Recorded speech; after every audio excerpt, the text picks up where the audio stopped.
Hola, buenos días. Qué gusto que nos acompañe nuevamente. Mosh, qué gusto tenerte nuevamente aquí en este café. Creo que Mosh no te escucha. Creo que no me escucha. Bueno, hoy tenemos una invitada de lujo. Me da mucho gusto que estés con nosotros, Gracias. Claudia. La verdad es que ya habíamos por ahí intentado agendar una reunión y un café para que nos platicaras de estos temas que son tan interesantes. Pero antes me gustaría presentarte para las personas que no te conocen. Me gustaría comentarles, Claudia de Lizardi es psicoterapeuta con especialidad en psicoanálisis, tiene una larga experiencia en trabajo en el Hospital Reiners, en el Hospital Psiquiátrico Infantil. Es docente en el Colegio de Psicoanálisis Lacaniano, da seminarios privados también y es parte de la red clínica del Círculo Psicoanalítico Mexicano con sede en Ciudad de México. Un super currículum, Clau. Qué gusto Uy, tener aquí con uy, es nosotros. parte del currículum. Ahora me dedico 100% solo a la consulta privada. Son cosas y funciones que hice en otro momento. Nada Perfecto. más como aclaración, ¿no? Sí, claro.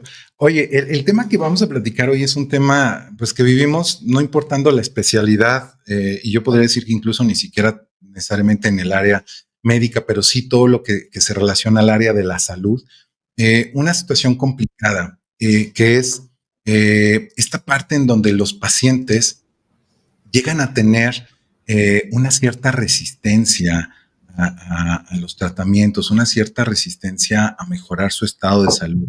Y es algo complicado porque finalmente a veces no solo tenemos que enfocarnos en buscar resolver esa parte que hizo que acudieran a nuestra consulta, ese problema de salud que tienen, sino también tenemos que estarlos convenciendo de que no suspendan el tratamiento o de que continúen con esta situación que los ayuda finalmente a estar mejor. Y bueno, ahí abriendo un poco el paladar para hacer algunas preguntas que son de interés, me gustaría preguntarte, ¿por qué hay resistencia al tratamiento, sí? Cuando es en pro de la salud esto que se está haciendo. Dices, es que los pacientes tienen ciertas resistencias. ¿Ciertas resistencias? No, es que tienen todas las resistencias. En el momento en el que se escucha la palabra necesita un tratamiento o incluso que vienen sabiendo que desean o necesitan un tratamiento, aparece el conflicto inmediato de la implicación en esa persona. Y a veces vienen, en el caso de los médicos, a que les digan qué hacer para hacerlo. Entonces, Dios sabrá si lo hacen o no lo hacen. Ellos sabrán si lo hacen o no lo hacen, si se sostienen o no se sostienen. Pero en el momento que se escucha tratamiento, en mi caso, hay que preguntarles, como decía Hipócrates, médico griego, antes de atender un caso clínico, pregúntale a la persona si tiene ganas realmente de atender lo que lo enfermó. Es decir, ¿se va a implicar? ¿Le va a interesar? ¿Se va a sostener? Porque vienen y te dicen que sí desean. No, sí, doctor, es que yo hice todo el tratamiento, como usted me dijo, en el caso de, pues, la sugerencia nutricional que tú le des. Pero solamente él va o ella va a saber si realmente está implicado. Y aquí dices algo muy interesante. Ay, no, nosotros necesitamos decirles y convencerles que es por su bien o necesitan implicarse. Y digo esto que aparece el conflicto en el sujeto desde el momento que escuchan tratamiento, porque algunos dirán lo necesito, otros dirán lo deseo, y en el necesito y en el deseo hay una implicación que a los tres nos sucede cuando tocan la puerta de un especialista. ¿Y qué es? Es que algo les duele, algo los rebasó y les duele y es importantísimo. Es que me distraje aquí, Angélica Lourdes. Buenos días, un saludo, Lourdes. Es súper importante saber que viene por una necesidad, pero necesita un tratamiento, no nada más es algo que se le va a quitar de repente. Y sí es muy importante, yo lo hago en mi clínica personal, sí le pregunto esta pregunta. ¿Tiene ganas de que yo le diga qué hacer? o tiene ganas de implicarse en trabajar para usted. Y entonces, pues las resistencias todas aparecen. Aparece la resistencia de la economía emocional, pulsional, afectiva, sentimental y la economía real del bolsillo, ¿no? Muy Entonces, importante. se van a resistir con todo lo que puedan, pero hay que trabajar en que se impliquen.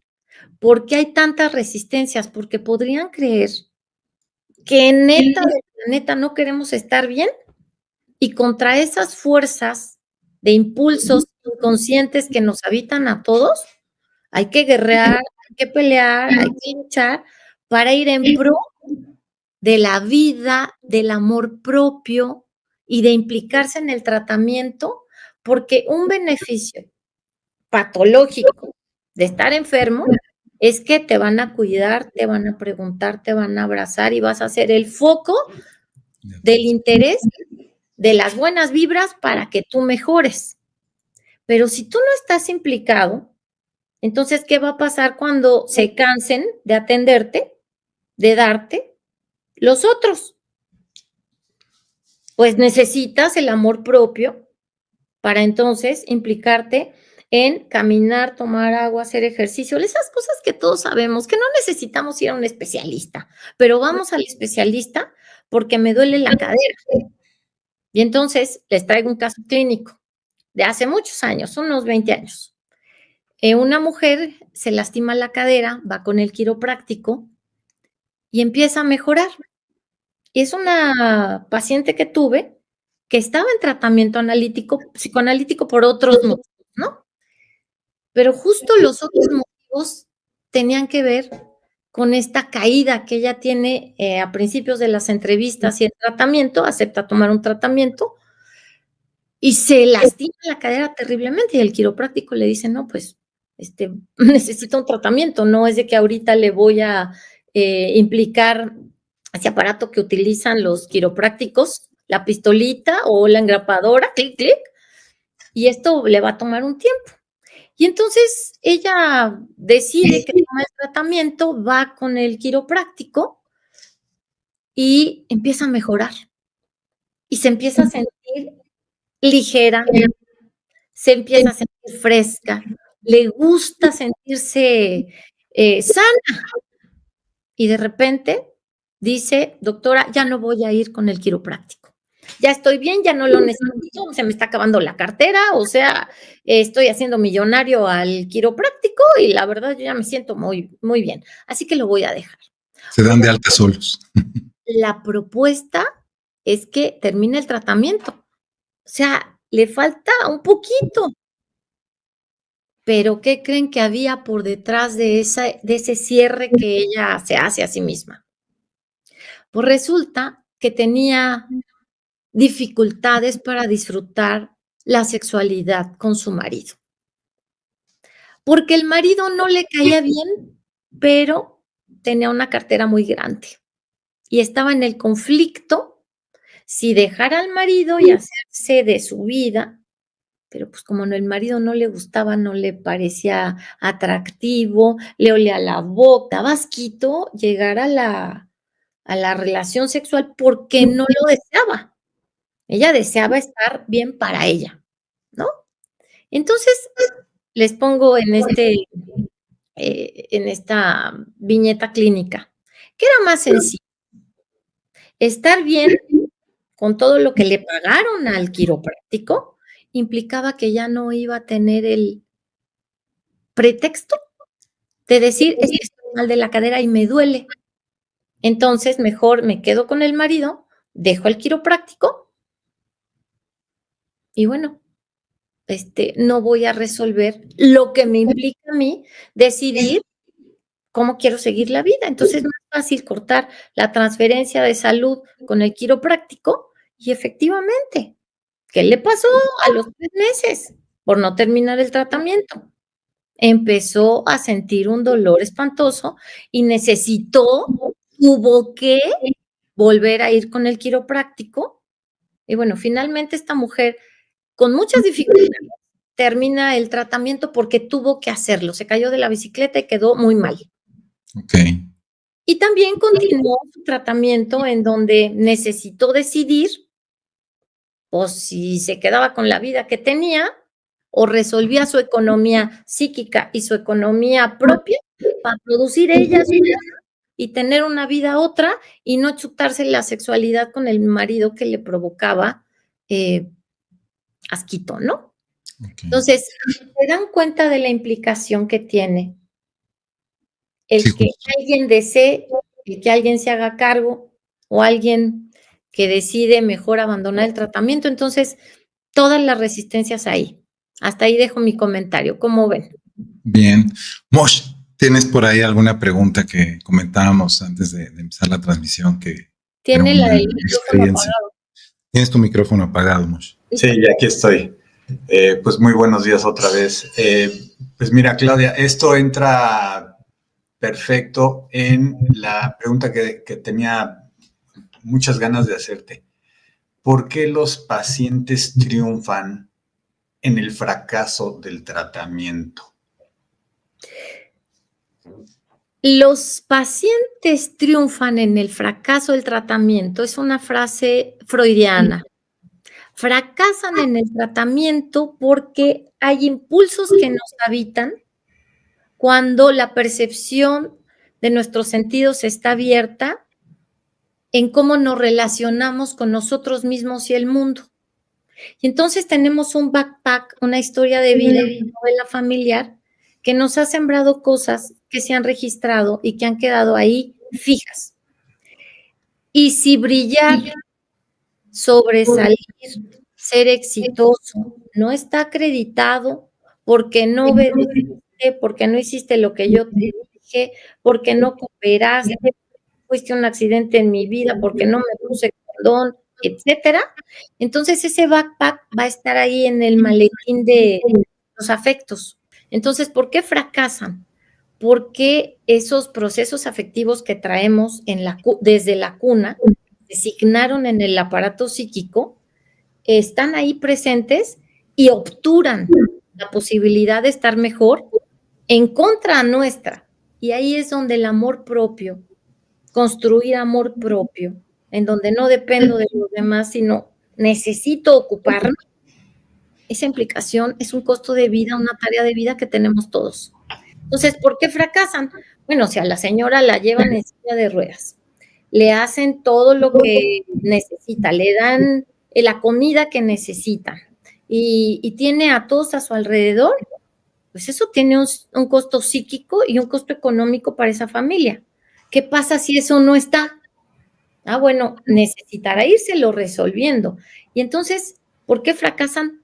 Podría decir porque no se implican, porque sus deseos de vida no están en función de apostarle al deseo consistente de estar mejor, sino de que otros se hagan cargo de mí. El doctor Daniel que se haga cargo de mis idealizaciones de cuerpo.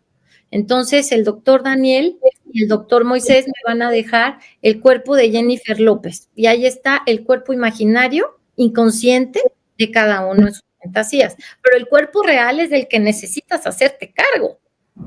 Entonces, bueno, si no quieres que te duela la espalda, pues vas a necesitar cooperar para tener una postura en la que tú te ocupes a cada vez que estés en tu vida y nos vemos cada mes y nos vemos cada 10 meses y nos vemos según el tratamiento y si lo sostiene, entonces va a poder hacer la diferencia entre lo que fue patológicamente, lo que le dijeron que era, de quién era, para hacerse cargo de quién es.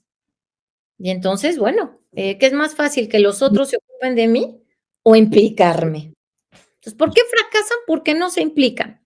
No, pero es que sí tengo ganas, pero doctora, es que ya no tengo dinero, tengo problemas y entonces le voy a cancelar el tratamiento por WhatsApp. Bueno, eso desde el principio se los digo.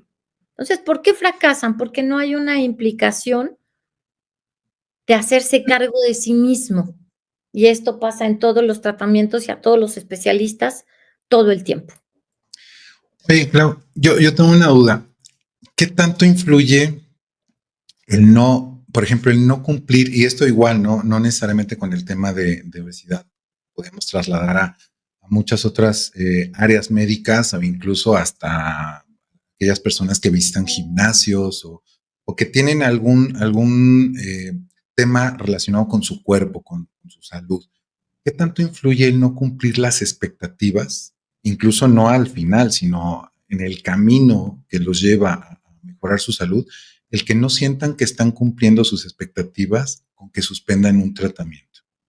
Pues una muy buena pregunta. Es una muy buena pregunta porque si la persona está obsesionada con el cumplimiento del cuerpo ideal, del tratamiento ideal, del doctor ideal, entonces nadie le va a satisfacer.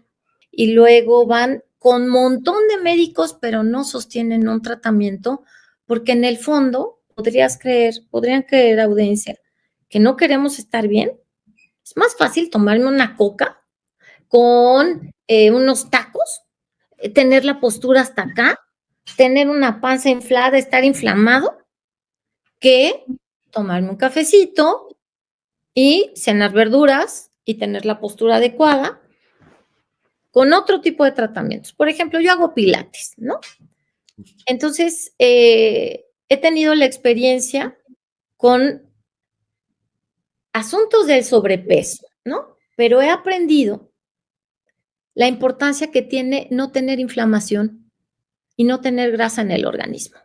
Que la macrobiota está conectada al sistema nervioso central, que somos un aparato psíquico-emocional que está conectado con las neuronas, que tenemos una química sanguínea de los afectos y los neuropéptidos andan subidos y bajados o desatados, que son esos líquidos que irrigan las emociones. Entonces, si tenemos un hecatombe orgánico, emocionalmente no vamos a estar sanos ni estables.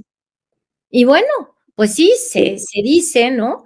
Que si no tienes una buena postura, entonces vas a terminar así cuando seas viejito. ¿Y para qué te esperas a que te tumbe la enfermedad si puedes hacer algo para ti? No sé si estoy respondiendo la pregunta, ¿no? Porque Sí, el cuerpo idealizado creces. no se va a alcanzar nunca. El cuerpo real es el con la que nos tenemos la tarea de hacernos cargo. Este es tu cuerpo. Entonces, bueno, sí es cierto, pasa. Bajas 45 kilos y te das cuenta que a lo mejor tu cuerpo no es el de Jennifer López, es el de Claudia de Lizardi. Ah, bueno, pues ocúpate de cuidarlo, de mantenerlo, de amarlo, porque es el único que te va a acompañar hasta el último halo de tu vida. Hasta que te mueras, te va a acompañar, te lo juro por mi vida. Y entonces, si tienes una buena postura, pues vas a seguir haciendo pilates aunque tengas 83 años. Y tengo compañeras de pilates que tienen la edad de 80 años para arriba y hacen pilates mejor que yo. ¿Me explico? Entonces, tener la lucha del conflicto del cuerpo idealizado es lo que hace que a veces los rituales personales hagan abandonar el tratamiento para ser yo, mi doctora, mi psicoanalista, mi nutrióloga, mi quiropráctica. Y entonces ahí es donde hay un hecatombe total, porque necesitas esos impulsos de vida, ¿no? Y no los impulsos hacia hacer todas esas cosas que Moy nos decía antes de comenzar el podcast, de estarnos derrumbando todo el tiempo lo que decimos que queremos hacer. Entonces, ese conflicto del cuerpo idealizado con el cuerpo real produce en términos psicoanalíticos, en un tratamiento, en una psicoterapia, hablar de la integración simbólica del cuerpo que tienes tú para hacerte cargo de ese cuerpo. Justo. Fíjate que comentaste dos cosas bien importantes en esta aportación que nos compartes. Una es lo del cuerpo, es el cuerpo que tenemos y es el cuerpo que nos va a acompañar toda la vida. No podemos cambiarlo en un centro comercial, ¿no? De llegar a decir, ya no me Y el cuerpo psíquico también. Voy a cambiarlo. Sí, justo. Y es importante cuidarlo, ¿no? Cuidarlo. Y bueno, por ahí yo en un momento más te voy a hacer una pregunta porque Mosh quería hacerte también otra pregunta, pero el otro comentario que hiciste que también me parece fundamental tiene que ver con el trabajo en equipo, ¿no? A veces los pacientes, no todos, pero sí hay pacientes que llegan y endosan el problema al médico. No dicen, este es mi problema, Por soluciona. supuesto. ¿Quién tiene la culpa? ¿El novio o yo? Pues el novio. ¿Quién tiene la culpa? ¿Mi mamá o yo? Pues mi mamá. ¿Quién tiene la culpa? Pues es que el doctor Moisés tiene la culpa. Y también Daniel, porque no hay implicación. Sí, Entonces, la demanda te la arrojan a ti, pero hay que devolverla. justo. Así Mosh es. tenía una pregunta muy, muy importante. Y pues sigue siendo el mismo tema. Y lo veo con muchos pacientes, vienen, se atienden, a lo mejor no pueden caminar, los trae la hija o llegan con los 5 hijos, la nuera, el cuñado y el esposo. Hacemos las pruebas, van mejorando, ven los cambios, toda la familia ven los cambios, le echan porras a la paciente o al paciente y de repente desaparecen. Sí. ¿Sí? Es algo real cuando dejan de recibir los pacientes atención, porque pues, al ya no estar tan mal, pues les dejan de hablar por tan seguido o no los llevan a otros lados o simplemente no les llaman por teléfono. Entonces el paciente dice, pues si tengo eso estando enferma, pues mejor renuncio a mi proceso de salud y vuelvo a recibir la atención de todos mundos. ¿Qué nos puedes decir de eso? ¿Qué tan frecuente es o cuál es el proceso psicológico? Me haces pensar en 2 cosas, asocio 2 cosas. La primera es algo así como lo que sucede con un paciente psicótico en la familia. Un paciente psicótico tiene costos muy altos y entonces queda en el exilio, queda abandonado, porque ahí sí, el paciente psicótico no puede hacerse cargo de sí mismo, ¿no? Pero un paciente que utiliza la enfermedad y de manera involuntaria como ese puente para recibir afecto. Dice Freud, la segunda cosa que se me ocurre, que una persona que cuida a un enfermo se va a enfermar. Qué fuerte. ¿Por qué se va a enfermar? Porque le está dando pulsión de vida, le está dando de su tiempo, le está dando de su vida a ese sujeto. Y entonces hay un momento en el que, pues, a ver, el señor no se casó en la familia, que se haga cargo de los padres. Y entonces tú la llevas, tú la subes, tú la bajas, tú. Bueno, ¿y qué es mejor para todo? Yo no puedo porque tengo hijos, yo no tengo porque estoy muy lejos, yo no puedo estar. Cuando no se construyó una afectividad de vínculo en donde las personas quieran estar por quién es ella hoy y es él, entonces pasan estas cosas, muy. En donde si la enfermedad es el vehículo para tener una comunicación y un contacto, a veces se da un sostén muy lindo, ¿no? Pero si esa es la forma de vida que quieren sostener los pacientes al estar enfermos, pues unos se van a sostener hasta que el paciente muera, pero con implicaciones de costo de vida terribles. Yo lo escucho en los en mi consulta. O se van a estabilizar quitando al enfermo, porque ya está medio bien, y entonces dejo de pagar el costo económico, psíquico, emocional de mi tiempo de vida, y además dejo de estar invirtiendo en algo. Y pues, doctor, le agradecemos mucho, queremos seguir patológicos. Obvio no te van a decir eso. Pero gracias por sus servicios y sabemos los especialistas, y no sé si ustedes lo han escuchado, pero en la jerga psicoanalítica sabemos que a veces terminamos como en el lugar del desecho. Es más fácil seguir con el problema de la cadera, es más fácil quedarme con mi marido, es más fácil mejor cortar mi tratamiento y seguir con todo lo que ya sé de mi vida, y así lo quiero seguir haciendo.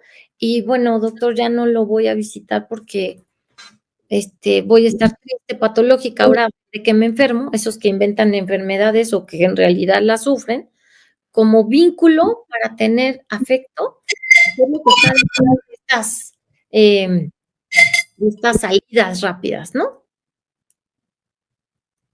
No sé si respondí tu pregunta, pero eso es lo que está detrás, ¿no? Es como ir a una película, nosotros tres, y salimos y nos vamos a echar un chisme de este tamaño como ahorita, porque cada quien va a conectarse con algo distinto de la misma película. Y así pasa con la vida anímica. Son 5 hijos y los 5 hijos tienen una percepción de la familia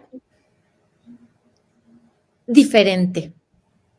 Aquí dice Liz Velasco Talavera, es tan importante tratar la salud mental como la física. 100%. Sí, efectivamente, el inconsciente se encuentra ahí en la memoria sensorial del sujeto, en donde hay, insisto, químicos, química, electricidad, neuronas y las ondas que llegan directamente ahí, esos movimientos digestivos. Entonces, o llega al sistema nervioso central y es palabra viva el asunto de involucrarte con lo que no quieres escuchar, con lo que no está lindo. ¡Ay, suena fuerte! ¿No? Justo. Sí suena fuerte, pero por supuesto, para hacer un cuerpo hay que tener el cuerpo orgánico y el cuerpo psíquico integrados, porque si no, somos, pues, como animalitos, solamente órganos, ¿no? Esa integración la da el yoico, que es la piel, el órgano más grande. Y no voy a meterme a hablar muchos términos psicoanalíticos, ¿no? Pero me parece que la transferencia que se da puede haber gente, seguro, hay gente que me quiere mucho, hay gente que no me digiere. Y a Daniel, y a Juanita, y a Pedrito, y a Moisés, nos pasa lo mismo. Si hablamos el mismo discurso, si hablamos el mismo tema que tiene que ver con la salud, porque yo no necesito psicoanálisis, es más, yo ni creo en el inconsciente. ¿Y saben qué me ha pasado? Sobre todo con 2 personas que son amigos. Desafortunadamente les han pasado cosas que los rebasan y tocan a mi puerta. Y yo no los puedo atender, pero los puedo derivar. Justo. Porque los fracasos son una cosa, pero las cosas que nos devastan, es así, no nos salvamos nadie, ¿no? Y estamos aquí en pro de la salud para que se atienda a quien quiera, en donde quiera y con quien quiera, ¿no? Cierto. Pero para mí es un súper placer hablar de estas cosas con médicos que saben que no solo somos organismos, sino también psiquismo. Y esas 2 cosas son una elección bomba para hacer un trabajo interdisciplinario para aquellos que lo toman, porque claro que hay gente que lo toma, ¿no?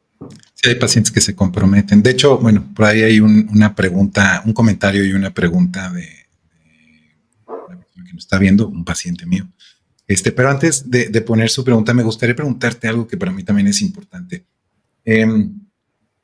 ¿Por qué las personas se preocupan o no se preocupan cuando no tienen enfermedad, pero pueden prevenir un problema?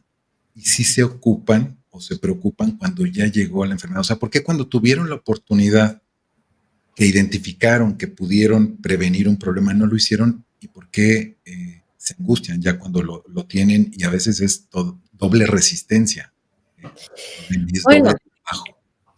prevenir me parece que es imposible, en el sentido en el que si no lo necesitas no te vas a ocupar, aunque sepas que previniendo vas a estar mejor. Está mucho más saciador la inmediatez en la que vivimos, la rapidez en la que queremos las cosas, y es más rápido ahorita irme de vacaciones que invertir en el dermatólogo, ¿no? Porque además me voy a ir, me van a salir pecas con el sol y luego me va a cobrar 15,000 pesos para quitármelas. Entonces, ¿para qué prevengo si no? Es mejor el impulso de hacerlo ahorita bien y rápido que ocuparme en prevenir. Y, por supuesto, que hay gente que puede prevenirse con estilos económicos, ¿no? Ahorrar un montón de lana para cuando sus hijos van a la universidad. Y se previene.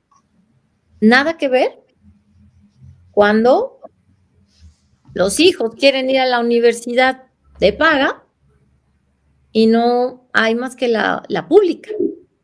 Entonces, la prevención me parece algo difícil que se puede hacer y que se logra, pero con muy poquitas personas que realmente lo hacen, ¿no? Entonces, invertir en tu salud me parece prioritario porque sin salud no haces nada. Justo. Entonces, hacer prevención me parece difícil. Sin embargo, el hecho de que puedas implicarte, insisto, en hacer de tu hoy puede tener muchos beneficios para tu mañana. Y a todos nos llega la cuenta y la factura de ocúpate, ¿no? Justo. Y yo creo que eso es algo, fíjate, bien interesante en lo que, y Mosh estará de acuerdo conmigo, es nuestro día a día, ¿no? Luchamos contra ese imposible que comentas que es la prevención, tratando de prevenir no solo costos de salud, sino costos emocionales, costos familiares, costos psicológicos, ¿no? Sí, es una muralla inmensa, ¿no? Como tú bien comentas, es complicado y puede llegarse a ver como la prevención es imposible, pero por ahí hay algunos chiflados como nosotros que estamos intentando cambiar el mundo y buscar la prevención para que no el día de mañana sea más complicado, porque finalmente todo requiere un tiempo y un costo, ¿no? Y ahí depende en qué queremos invertir ese tiempo y ese costo, en prevenir enfermedades o en tratar y cuidar las enfermedades. Te pregunto algo, Dani. Dime. ¿Te implicas en tu hoy, en tu presente, en pro de la salud o estás previniendo? Ambas cosas. Estoy previniendo y Entonces, es mucho más fortalecedor, me parece, sostenerte cada día. Y si tú lo ves como una prevención, pues está muy bien, pero es lo mismo. Sí, justo. Y yo creo que eso es algo esencial cuando se trabaja con un paciente, ¿no? Estamos educados y en la carrera nos enseñan a enfermedades, no a prevenirlas. Ese es un punto importante. La prevención muchas veces queda en pláticas, en consejos, pero hay muchas cosas que se pueden hacer en la práctica, ¿no? Justo parte de esa razón es el tema de por qué se nos ocurrió esta plática, porque a veces está implicado mucho cómo visualizan las personas esa parte de un tratamiento, como lo comentábamos al principio, ¿no? Cómo las personas pueden llegar a ver un tratamiento como algo, híjole, es que voy a sufrir, me lo voy a pasar mal, tengo que cambiar mi estilo de vida, tengo que salir de mi zona de confort. Pero cuando logramos transmitir que, a ver, de todos modos lo tenemos que hacer, para prevenir, para curar. Vamos a tener que salir en 2 semanas o en 2 años. Esto implica hacer renuncias. Claro. Renuncias a tomarme la coca con el hot dog. Renuncias a sentarme todos los días a ver la tele con la panza de fuera y los hombros hacia adentro.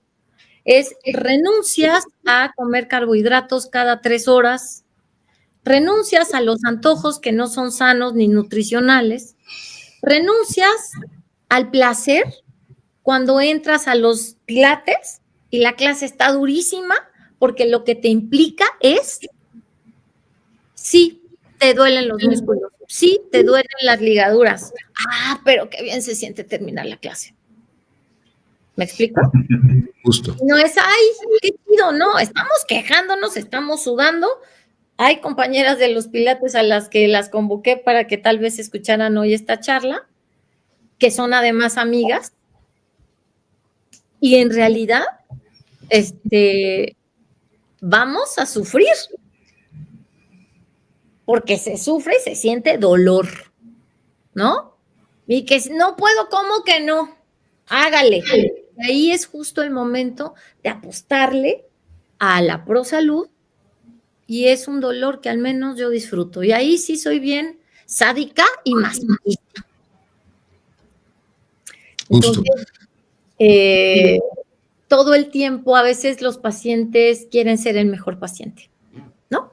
Y entonces vienen y entonces hacen, pero no es quedar bien con el doctor, ni con la doctora, ni con la nutrióloga. Es un quehacer de vida, una tarea de vida contigo, ¿no? Entonces, Omar, ¿por En qué lo particular, implicarte? ajá. ¿No? ¿Por qué abandonas? Si no puedes hablar contigo mismo, ¿por qué no puedes implicarte? Levantó la mano. Ven y platicamos. Para trabajar, ¿por qué no te implicas? ¿No? Ahí estoy.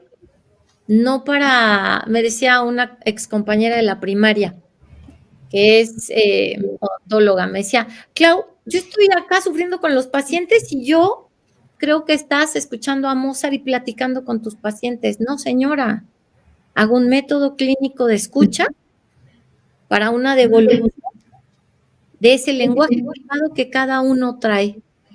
Y ahí está, increíblemente, vivirlo del psicoanálisis es como, la vivencia como experiencia es como un beso, es como un orgasmo. Si no lo conoces, no sabes de qué se trata. Justo. Hay que vivirlo para saberlo, ¿no? Sí, Liz Velasco nos dice que debería de haber una clase de prevención de salud desde el kinder. Sí, yo estoy completamente. Pues claro.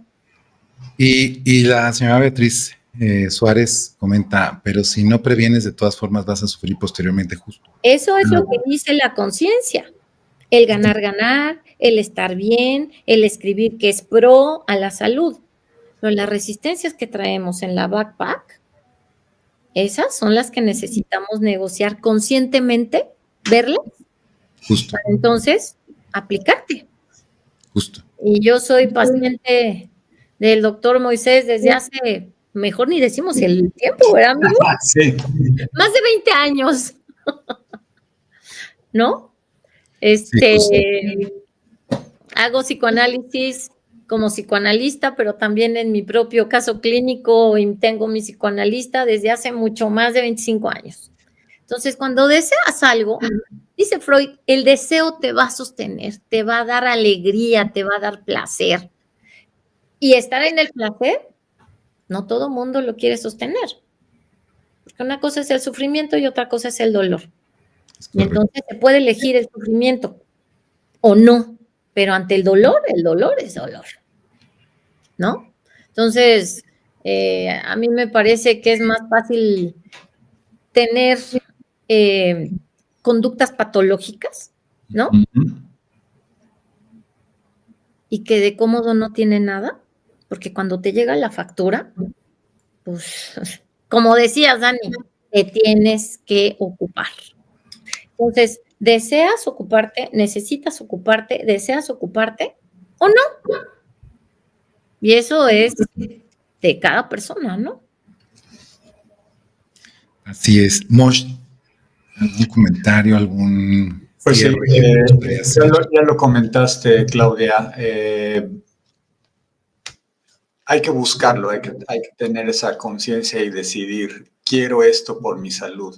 Y ahí debo de mencionar que como tú lo has hecho a través de los años con el tratamiento con nosotros, pues me mandas mensajes, me dices, oye amigo, quiero hacer esto, lo puedo hacer, oye, ¿qué me recomiendas? ¿Sabes qué? Me está molestando la rodilla, podemos evaluarla. Y ahí estamos, y estamos dándote esas herramientas precisamente porque estás comprometida, porque tienes el impulso y podría decirlo hasta el hambre de estar mejor y querer claro. mejorarlo. Uh-huh. Y de la misma manera, muchos pacientes que han decidido y han optado por eso. Entonces, esa es la razón por la que queremos. Y me gusta mucho cómo hayas conectado la parte psíquica con la parte metabólica y la parte estructural, porque esos son los tres pilares de nuestro edificio. Y así estamos nosotros. O sea, yo me enfoco un poco más en la parte estructural, Daniel se enfoca más en la parte químico-metabólica y tú te enfocas más en la parte de la psique. De la psique, pero insisto, la psique tiene químicos, fluidos sanguíneos, tiene electricidad, está un sistema nervioso, está el tema neurológico y los movimientos digestivos. Y esto lo hablo porque Freud lo dijo en 1895, no lo digo yo, ¿no? Entonces, por eso lo somatopsíquico o el cuerpo y la psique son mi pasión, porque todo el tiempo estamos trabajando con el dolor y con la posibilidad de que las personas por deseo se impliquen en lo que nosotros hacemos, ¿no? Porque no eres el único quiropráctico, ni el único bariatra, ni soy la única psicoanalista. Entonces, digamos que hay opciones, ¿no? Y ahí donde el sujeto se implique, entonces va a tener un montón de posibilidades para poder prevenir en el discurso de Dani y en mi discurso hacerse cargo de su vida y hacer consciente lo inconsciente. Porque cuando eso se junta con el tratamiento, pues la postura cambia y de verdad es impresionante, ¿no? La fuerza psíquica y corporal que te van sosteniendo día a día para sentirte alegre, para sentirte mejor, para sentirte ligera, contenta con lo que haces, ¿no? Con el placer que se puede reproducir más y sanamente que el displacer. Y entonces tú eliges, ¿no? Justo. Así es. Pues bueno, te agradecemos muchísimo, Claudia, que nos hayas acompañado. La verdad es que fue un súper café. Creo que todos aprendimos muchísimo. Nos va a dar mucho gusto que en futuras ocasiones nos puedas acompañar para trabajar con algún otro tema. Y pues bueno, como cierre, realmente estoy completamente de acuerdo contigo y con Moshe. La realidad es que es difícil hacer cambios, ¿sí? Pero es más difícil muchas veces mantenernos en donde estamos y más cuando este mantenernos ahí nos genera un dolor psíquico, emocional o físico. Es difícil hacer cambios, sí, pero es más difícil que esos cambios tengamos que estar obligados a hacerlos cuando ya no hay vuelta atrás porque llegó la enfermedad. Entonces siempre es mejor prevenir en ese sentido. Es complicado cuando nos dicen que tenemos que gastar en algo para prevenir y más aún cuando no sentimos que estemos enfermos, sino simplemente nos están diciendo que vamos a evitar tener una enfermedad, pero es más difícil invertir ese tiempo y ese dinero cuando hay un problema de salud que incluso nos puede costar el trabajo, nos puede costar la vida o nos puede costar la vida. Entonces, ese es el mensaje que queremos dejarles. La realidad es que la decisión va a depender de cada uno. Del deseo. Las cartas están ahí sobre la mesa, tienen excelentes herramientas por parte de, hablando de nuestros pacientes, por parte de nosotros y por parte de los médicos que los atiendan, tienen excelente asesoría, tienen guías que en un momento dado los pueden ayudar a salir adelante. Y la idea es, como lo comentaba una de las personas que nos acompañó, el secreto es el compromiso. El compromiso, la señora Beatriz fue la que nos lo comentó. El compromiso es fundamental. Si no tenemos compromiso con nosotros mismos, difícilmente lo vamos a tener con otras personas. Entonces, empecemos por ahí. Y ese es de corazón lo que quisimos transmitirles el día de hoy. Y bueno, esperamos tenerlos en breve para el próximo café con nosotros. Sí, Pero justo me parece. estoy encantada, agradecida con las personas que se conectaron, agradecida con tener este espacio para hacer una retroalimentación de unos a otros y pues muchas gracias. Al contrario, Clau, muchas gracias. Mosh, como siempre, un placer haber tomado este café contigo y les agradecemos a todos por habernos acompañado y por los comentarios, por las preguntas, los comentarios que nos han hecho, se los agradecemos de corazón y esperamos contar con ustedes en breve. Hasta luego. Chao.